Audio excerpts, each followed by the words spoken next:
กมันดิไปชั้นแล้วน่ะดึงออกดึงเวียนเลยให้มันพอหักมันเบิ่งหักมันนะพี่น้องเนาะหักสำหรับอยู่คือหมอนี่โอ้ติดง่ายแต่ก่อนพากันเอามาปลูกลายอยู่กับสามีเพิ่นพี่น้องพอดีว่ามันดินมองามแน่แล้วก็หัวขยับขยี้มันยังอีกแล้วอีกแล้วบออยู่บออยู่มันหายเรื่อยโพดบออยู่หมักเรื่อยบ่ก็หมักเรื่อยดิเอา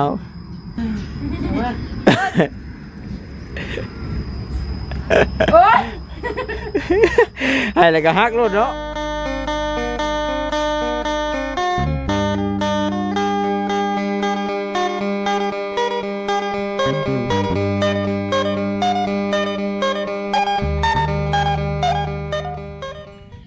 หอมเถอะนะสีคนกับสีเสือสีดอกไม้กับสีเสือเข้ากันเลยเนาะสีส่งอีกเห็นยังเห็นดอกไม้อะไรยี่ห้อบอนี้อีกเลยเนาะสีแดงนะคะสีบ่ให้กันดีใช่บ่ดอกไม้ไปให้ให้ดูแท้เนยถือให้เลยเนาะเอาสบายดีก่อนสะสบายดีเด้อโดยป้านะเสียบนะเอาหนกมือจะดีเนาะFCแห่งเพิ่นเพิ่นแห่งแพงเบิ่นนี่อยู่เอาคักได้พี่น้องกันเนาะคลิปนี้ก็สิพากันมาปลูกมักนัดพี่น้องเนาะ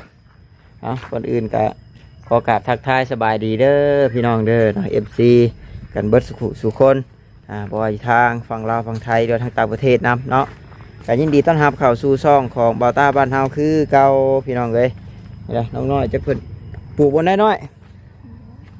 นี่เอาแคมหัวไปนี่หมากอันนี้นะมันหมักแคมหัวสิได้ทั้งไปโรงเรียนอยู่บ่ยามนี่ก็เนาะนี่ปลูกซับใช่ครับสิก็ได้คือหมักนัดมันหมัก6โล่งลายก็บ่คักเพิ่นนี่แบบมักปลูกแบบนั่นอยู่ตามโซงเล่าห้วยบ่ตามแบบมีต้นหมอกต้นไม้บ่มักกระชั้นได้หมักนัดนะบ่ปลูกเลยคนไหนก็ได้สิบอกบ่อันปิดออกก่อนอันนี้ติดมันน่ะปิดออกพรบอกผมเบิ่งแห้งสอบออกก็จะรัดคิวตีนะน้องจุดดีเลยโอ้ยเนาะไงหลังได้ไหมดำเลยคนเอามือดึงนี่แล้วตัวจะไปดึงเทิงพุ่นก็ยากเลยบ่ต้องดึงขึ้นสูงแห้งเด้อเอาเพราะแบบว่าให้แตกง่ายแบบคือสมุดวาก้ากับชอบไปชั้นแล้วน่ะดึงออกดึงเวียนเลยให้มันพอหักมันเบิ่งหักมันนะพี่น้องเนาะหักสำหรับอยู่คือหมอนี่โอ้ติดง่ายแต่ก่อนพากันเอามาปลูกลายอยู่กับสามีเพิ่นพี่น้องพอดีว่ามันดินมองามแน่แล้วก็หัวขยับขยี้มันเดี๋ยวถ้าแม่บ่เห็นออกมามื้อนี้เนาะพี่น้องเนาะฮะเพิ่นมาแซมนะเรามาบ่มาแล้วเมื่อแล้วพอละพอแล้วจังนั้นมาแซมให้หน้ากับมือปลูกเลิกหลายเด้อเอาแบบปลูกเลิกหลายก็นานขึ้น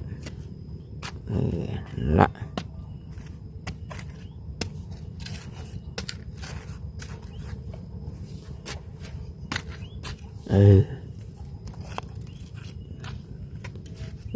ยิกโ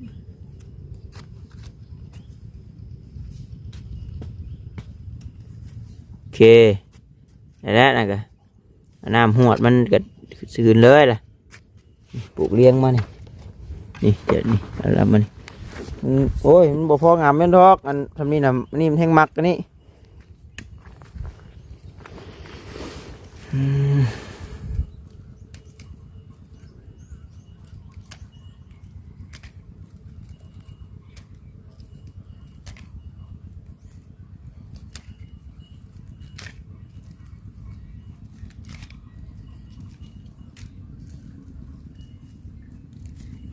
มีห่างกันดีกันมีแต่บนไร้ยามันเตะกันเบิดแหละมันบ่เตะเลย แตกไปใส่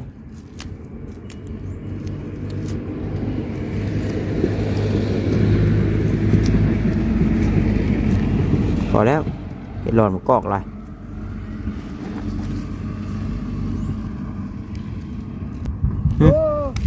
โอ้โอ้ของแท้แท้ มาได้เว้นแล้วก็ตา เพื่อนเพื่อนจะเขาจากโทรศัพท์เพื่อนดีแล้วน้อยก็สิเมื่อละอย่าบ่ได้เมื่อได้ผู้สิขึ้นไปเทิงผู้สิขึ้นไปครัวไปบ่ ไปเนี้ย อย่างน้อยอยากไปลินอันน้ำสิไปหัด ไปเดี๋ยวเมื่อชงใครอยู่ อ้าวเจ้าก็กลับมาก็ย่างเข้าเมื่อนี่คือเก่าหั่นแหล้ว ได้ นี่ได้ให้เมื่อโชค นี่เนาะ นั่นแหละ มันไก่กับต้นมะพร้าว พอต้องพูดเลิกดอกมีแต่ขย้ำให้มันไปคุยจะมันกับปานใดดิ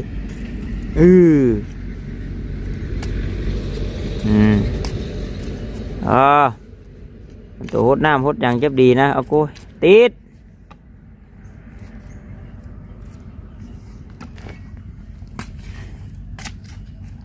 แล้วมันเป็นลามไปดอก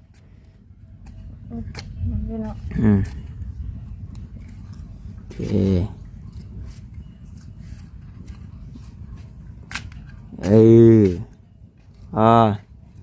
หยุมหน้ามาสิแต่มันแน่ฟอมซุ่มนักกะลีเนาะกลนกันเนาะโลดปวดโฟ ตัวนี้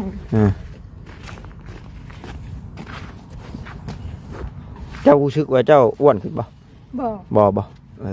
แห้งจอยแล้วดิ จริงๆห้างเสือหักแบบมันก็ไม่ได้อ้วนนะ บ่ ว่ามันจะเชื่อบ่เชื่อ ระหว่างตรงนี้ เชื่อใหญ่กับโต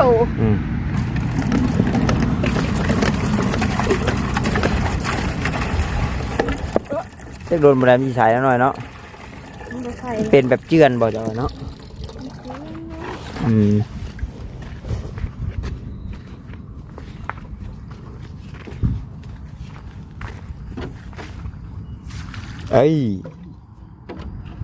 ย่ำ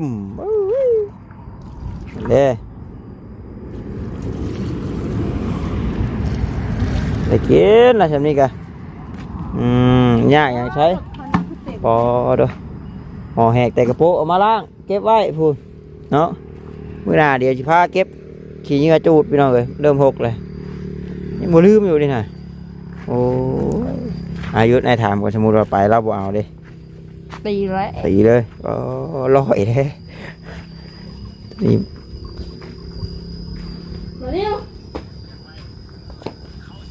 ยังอีกแล้วบอยอยู่บอยอยู่มันหายเรื่อยโพดบอยอยู่หมักเรื่อยบ่ก็มักเรื่อยเด้เอา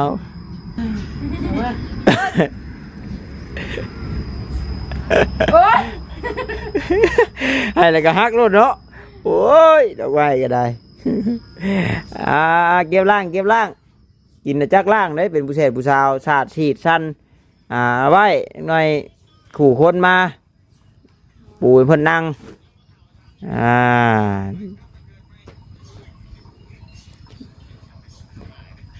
บางนัดบางนิดนั่นมันนะจะบ่อยากเลยก็เอามากินพอแรกก็ตัวไม่ได้ออกหน้าติออกหน้ามาถือออกไปต้อนทำพ่อทำแม่แล้วยังเขาไอเตียกบนฮอดจุดใดเลยน้องเนียวซิโนฮอดซิโนโอ้พ่ออันลูกแม็กอยู่ซิโนฮันเบาเงาเบาแก้วเบาเตียงไปทำกันเนาะแล้วก็น้องปดไซเบานิวซอยทับงวดนี่นี่ท่านนี่เขากระเบิงสภาพเขาแล้วไว้แล้วก็จ้าเป็นไรสันเนาะ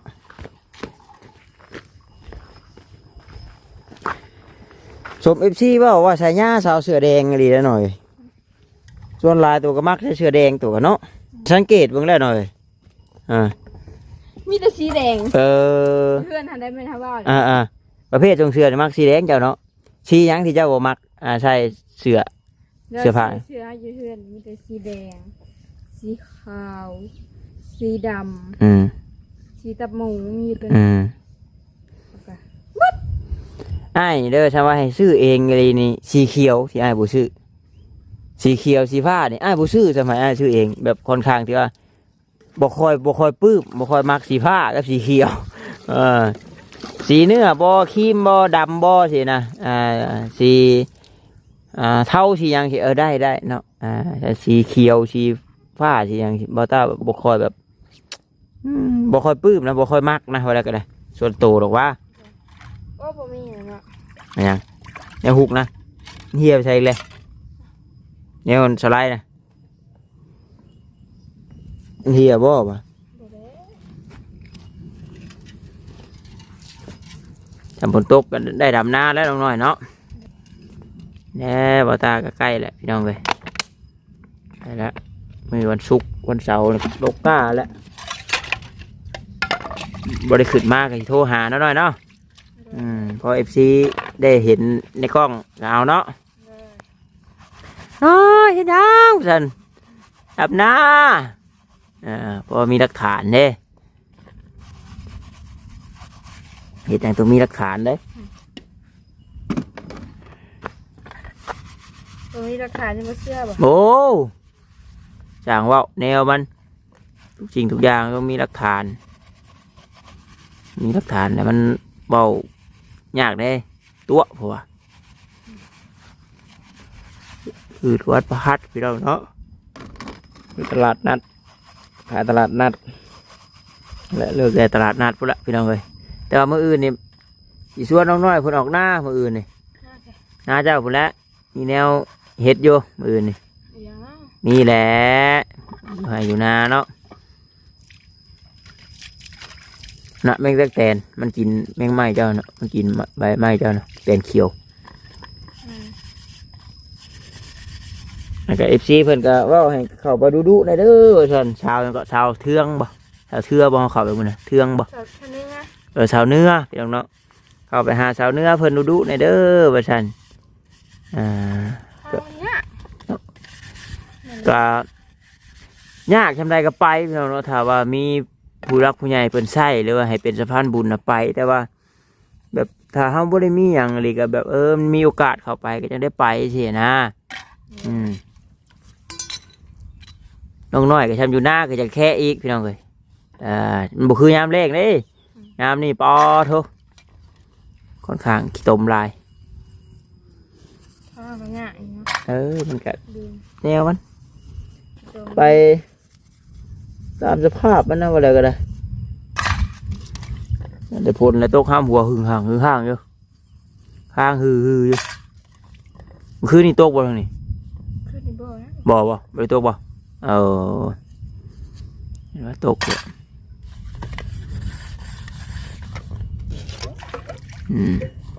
พักเลยหอยไว้แขกคนมาก็จับใส่รถรุมปุ่มพัมจานก็ใส่ในหมักมูแล้วโอ้ยคือแท้น้อยเลยแกะในหมูนังเกตเฮ้ยครับสุดยอดอาจจะเป็นเนาะพักเลยในหมูในตะเวน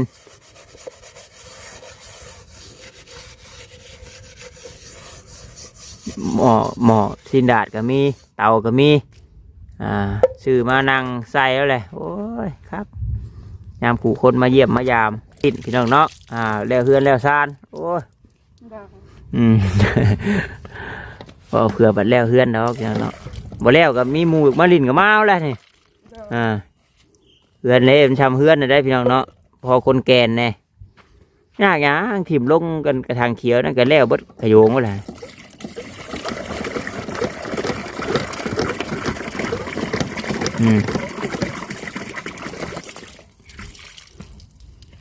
ผลมันอยากขุดเนี่ยพี่น้องเนาะโอ้ล่างเกี้ยงล่างบกเกี้ยงลูกมีขี้มูกเลยนะแต่เป็นวัดกับมีคือเก่าพี่น้องเนาะน้อยมีเงินยืมอยู่ยืมเงินเลยยืมไม่เห็นยังเลยใช้น้ำมันรถมาบืนยืมหรือได้วันที่24จะฮะเอาใกล้สิฮอดแล้ววันที่24กันวันที่18นะ19 21 22 23 24ฮะยัง5-6 มื้อนั่งทิศเดียวนั่งยืมบ่หลายแล้วจัก300,000ไป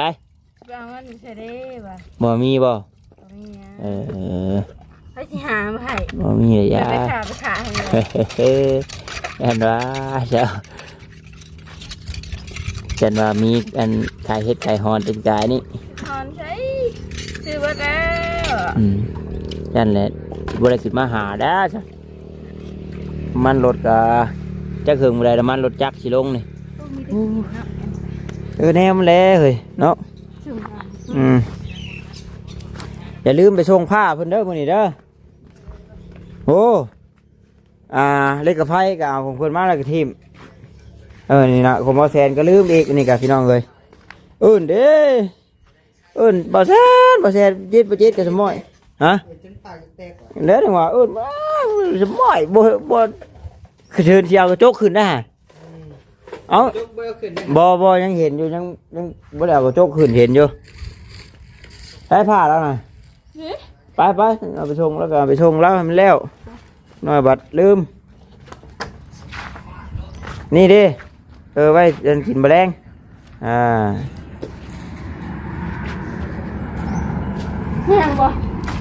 ย่างบ่ใช่ลอยแท้เลยย่างเอาเนี่ยเจ้าเนี่ยไปเอาละ รถเนี้ยไป ฮะ รถเนี้ย ที่ยังช่วงนี้เศรษฐกิจยังย่ำแย่อยู่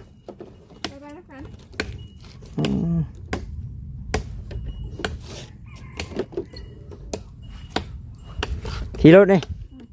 ว้าđóใกล้ๆนี่กันไปเดี๋ยวจีพาไปชงไปแป๊บนึง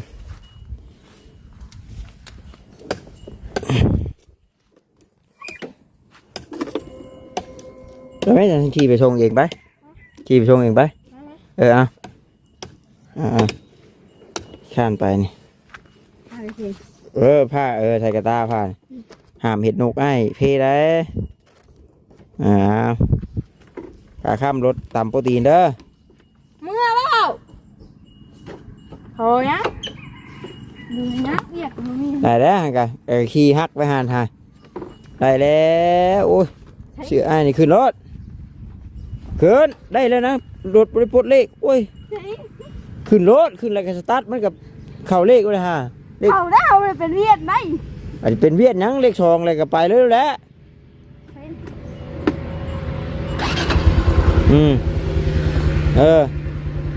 ไปบ่ต้องใช้เลข2แล้วบิดไปโอ้ยไปเด้งไปเบ็ดโอ้ยเดี๋ยวเนาะยี่ห้อใส่อะไรเบิ้งโ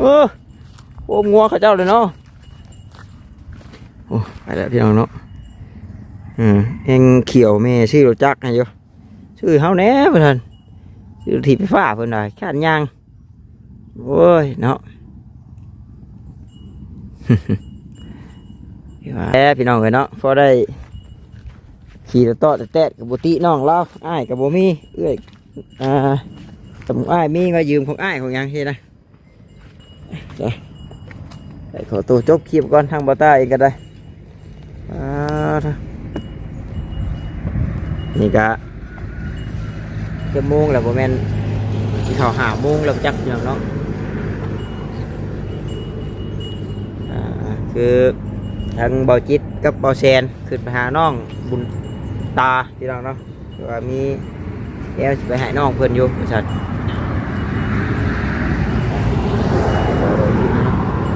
ว่าทางป้าน้องบุญตานี่กับบุท่านมีงบเข้ามาพี่น้องเนาะน้ำเบาจิตกับมีเท่า3,000 บาทบริษัทน้ำเบาหวดกับมีเท่า8 ล้านนะแต่ยังชะม้อยอยู่ใหญ่เลยได้พี่น้องเนาะย่อมเฮาว่าเฮือนเราใหญ่เกินที่นะผู้เพิ่นสิช่วยกันเพิ่นกับบ่ฮู้สิว่าสิเอาจังได๋ดีสินะจากที่เพิ่นถามมาตานะสิมั่งเลยก็แบบใดสินะเดี๋ยวสิซื้อมาเฮ็ดใหม่บัดใหม่เฮือนแล้วก็ลายมันบ่คือแบบว่างบเฮามีเต็มเปียบพี่น้องเนาะแต่งบเฮามีเต็มเปียบโอ้สบายพี่น้องเนาะบ่ยากไปซะโอเคพี่น้องเนาะจังใดก็คือสิได้ขอตัวจบคลิปก่อนแล้วว่าคลิปนี้ผิดพลาดประการใดก็ขอโทษขออภัยน้ำหลายๆเด้อพี่น้องเด้อเนาะโอกาสหน้ามื้อหน้ามื้อในมาใหม่พี่น้องเอ้ยเอาท้ายคลิปนี้ขอกล่าวคำว่าสบายดีพี่น้อง บ๊ายบาย